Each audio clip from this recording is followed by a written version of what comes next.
New information tonight in the case of an elderly man accused of killing his wife in Virginia Beach. Recently unsealed court documents show that 75-year-old Marlene Waltz suffered from blunt force trauma. Police also found evidence suggesting electrocution. 10 on your side, Stephanie Harris has more on what else detectives found and what a longtime friend had to say about all this, Steph. Tom and Anita, when you hear blunt force trauma, it's just so violent and not at all like the couple that their friends remember. Richard and Marlene Waltz were married, they told me, 50 years. They had no children and no family in town. In hindsight, friends say they should have known that something was wrong.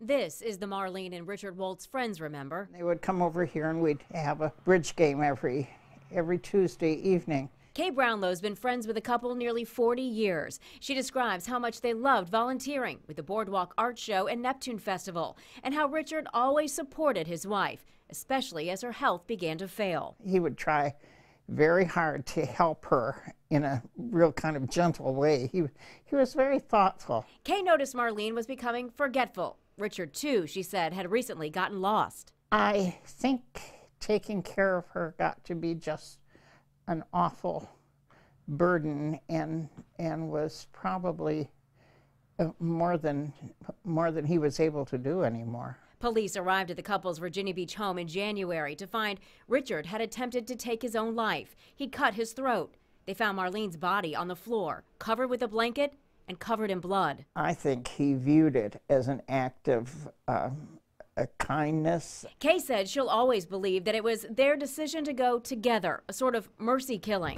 Court papers, though, reveal Marlene suffered blunt force trauma, and police found a frayed electrical cord in the bathtub, suggesting electrocution. You know, of course, you'd like to say, why? But that's kind of pointless. Kay's been unable to speak with Richard, who's being held at Eastern State Hospital. I really hope that things turn out all right for him. She wants him to get care and hopes he can avoid a trial. Most of all, she misses her friends. Richard Waltz's competency review and preliminary hearing is set for October, giving time for his mental health to stabilize. Stephanie Harris, 10 on your side.